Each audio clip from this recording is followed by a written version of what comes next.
Oh, hey there, all you future public health professionals. Did you say you were wondering what public health is and why it's important? Well, lucky for you, it's story time.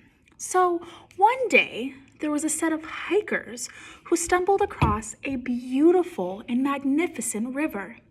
As they sat out amongst this river and took in the scenery, to their horror, they noticed something terrible. A child had fallen into the river and was floating down the river with a huge gash on their head. Of course, the hikers jumped in the river and pulled the child out. They did some CPR and they bandaged the child's head. With great relief, they high-fived each other because they had saved the child. But then, to their horror again, they found there was another child going down the river. Of course, they jumped in again, pulled the child out, bandaged their head, and gave a high five because they had saved that child. But only within moments later, they noticed something terrible. There were tons of children floating down the river, all with gashes on their head. And so finally, one of the hikers said, "Why are there so many children in the river? I'm going to walk upstream and figure out what's going on." So they did just that. They got their backpack and filled it with tools along the way, and they started their journey up the river. Well, what they found is that there was a beautiful bridge just up the river, and that there was a school field trip happening, and there was tons of little kids on this bridge looking down at the beautiful river below. But the hiker realized something. There were two big gashes and gaps in the bridge.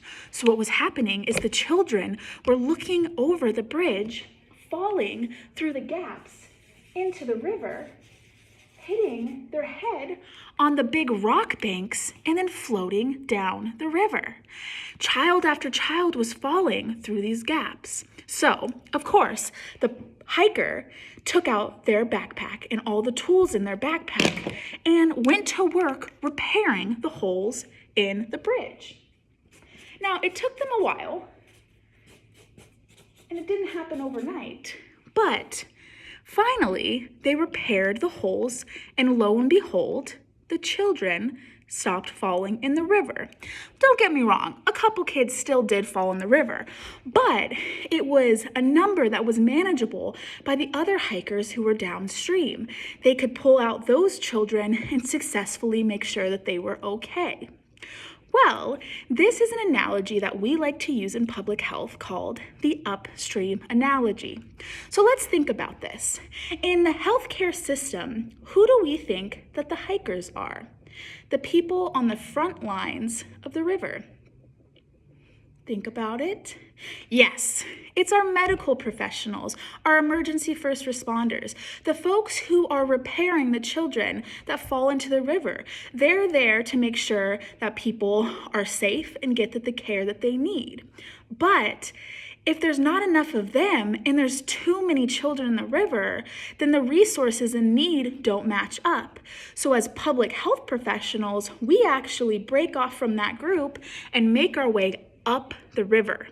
And our job is to figure out why so many people are getting sick or ill in the first place. And then we look at the infrastructure, like the bridge, that might be preventing or supporting someone getting sick.